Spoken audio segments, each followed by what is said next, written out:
Praise the lord. ప్రభువైన యేసుక్రీస్తు నామమున ఈ కార్యక్రమమును వీక్షిస్తున్న మీ అందరికీ శుభములు తెలియజేస్తూ ఉన్నాను. విజన్ క్యూటీ ఫెలోషిప్ వారి యేసుతో ఏకాంత సమయం ఈ క్వైట్ టైం కార్యక్రమమునకు మిమ్మల్ని ప్రేమతో ఆహ్వానిస్తున్నాను. దేవుని వాక్యాన్ని అనుదినము ధ్యానిస్తూ మన ఆత్మీయ జీవితంలో మనం బలపడుటకై దేవుడి యొక్క అవకాశాన్ని సమయాన్ని మనకు అనుగ్రహిస్తున్నందుకై దేవునికి వందనాలు తెలియజేస్తూ ఉన్నాను. 2వ రాజుల గ్రంథం నుండి మనం వాక్య ధ్యానాలు వింటూ ఉన్నాం. ఈరోజు మన ధ్యానం నిమిత్తమై ఏర్పాటు చేయబడిన లేఖన భాగము 2వ రాజుల గ్రంథము 2వ అధ్యాయము 15వ వచనం నుండి 25వ వచనం వరకు. ముందుగా ఈ భాగంలో మనం 19 నుండి 22వ వచనం వరకు చదువుకుందాం. అంతటా ఆ పట్టణపు వారు, ఈ పట్టణమున్న చోటు రమ్యమైనదని మా ఏలిన వాడవైన నీకు కనబడుచున్నది, కానీ నీళ్లు మంచివి కావు, అందుచేత భూమియు నిస్సారమైనదని ఎలీషాతో అనగా, అతడు క్రొత్త పాత్రలో ఉప్పు వేసి నా యొద్దకు తీసుకుని రండని వారితో చెప్పాను. వారు దాన్ని తీసుకొని రాగా అతడు ఆ నీటి ఊట యొద్దకు పోయి అందులో ఉప్పు వేసి, యెహోవా సెలవిచ్చినదేమనగా, ఈ నీటిని నేను బాగు చేసి ఉన్నాను కనుక ఇక దీని వలన మరణము కలగకపోవును, భూమియు నిస్సారముగా ఉండదు అనెను. కాబట్టి నేటి వరకు ఎలీషా చెప్పిన మాట చొప్పున ఆ నీరు మంచిదై ఉన్నది. ఈనాటి లేఖన భాగం ఆధారంగా మనం ఏర్పాటు చేసుకున్న అంశం ఏదనగా, ఆశీర్వదించే వైఖరులు, శపించే వైఖరులు. Attitudes that bless, attitudes that curse. నేటి వాక్య భాగం యొక్క సారాంశాన్ని మనం గమనించినట్లయితే, ఎలీషా యోర్దాన్ నదిని విడగొట్టినప్పుడు ప్రవక్తల కుమారులు ఆయనను ప్రవక్తగా గుర్తించి ఆయనకు నమస్కారం చేశారు. యెరికోలో ఉన్నటువంటి కొంతమంది ఏలియా అహరోనాన్ని నమ్మలేక ఏలియా దేహం కోసము వృధాగా వెతికినట్లుగా వాక్యలో మనం చూస్తాం. ఆ సమయంలో యెరికోలో ఉన్న నీరు చెడ్డదిగా ఉన్నది కాబట్టి ఎలీషా ఆ నీటి బుగ్గపై ఉప్పు చల్లడం ద్వారా నీటిని స్వస్థపరిచాడు. ఇంతలో ఎలీషాను అవహేళన చేసినటువంటి బేతేల్లోని పిల్లలు వెంటనే కొన్ని ఎలుగుబంట్ల చేత చీల్చివేయబడ్డట్లుగా వాక్యము తెలియజేస్తుంది. బేతేలు పట్టణము, అందులో ఉన్నటువంటి పిల్లలు కూడా ప్రవక్తలను అగౌరవపరిచినట్లుగా మనం చదువుతూ ఉన్నాం.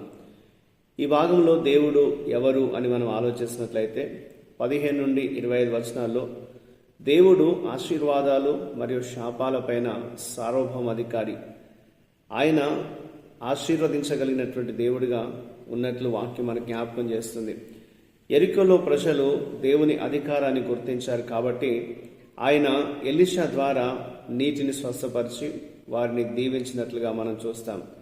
అయితే బేతేల్లో ఉన్నటువంటి ప్రజలు దేవుని అధికారాన్ని వారు ఎగతాళి చేశారు.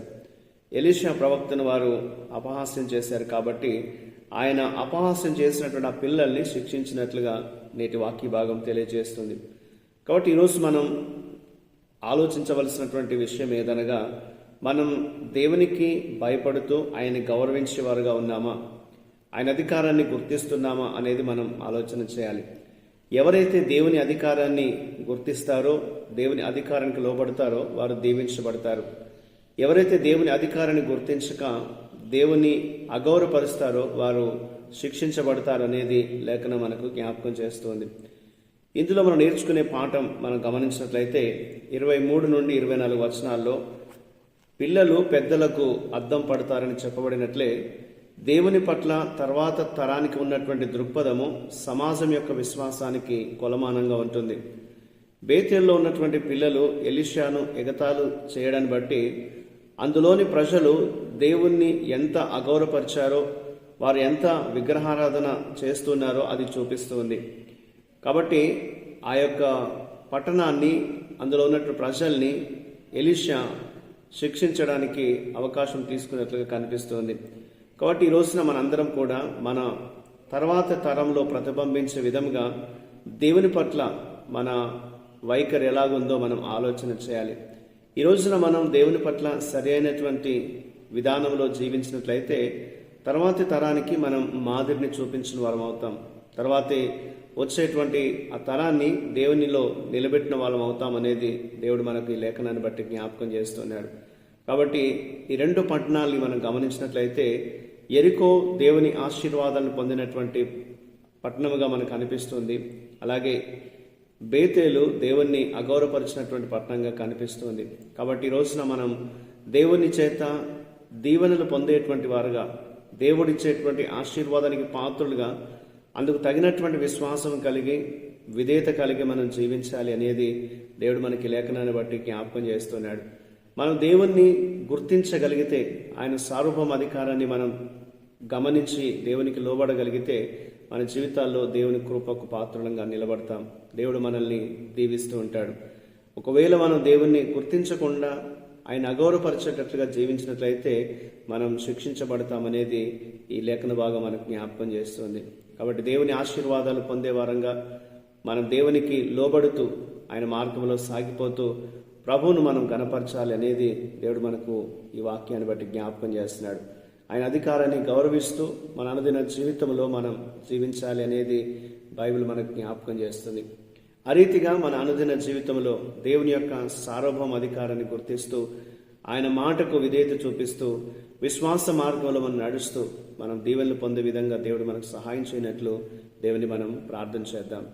మా ప్రియ పరలోకపు తండ్రి, నీ కృప ద్వారా మమ్మల్ని కాపాడుతున్నారు, నీకు స్తోత్రాలు ప్రభా. శాపాలు మరియు తీర్పులను ఇచ్చేటువంటి నాయన దేవుని కాకుండా స్వస్థత మరియు పునరుద్ధరణ యొక్క దేవుణ్ణి మేము అనుభవించినట్లు మాకు సహాయం చేయండి ప్రభా. నీవు నీ కృప ద్వారా మమ్మల్ని నడిపిస్తావని నాయన మేము గుర్తించి నిన్ను గౌరవించినట్లుగా, నీ యందు విశ్వాసం ఉంచి నీకు లోబడినట్లుగా మాకు సహాయం చేయమని యేసుక్రీస్తు నామమున ప్రార్థిస్తున్నాను తండ్రి, ఆమేన్.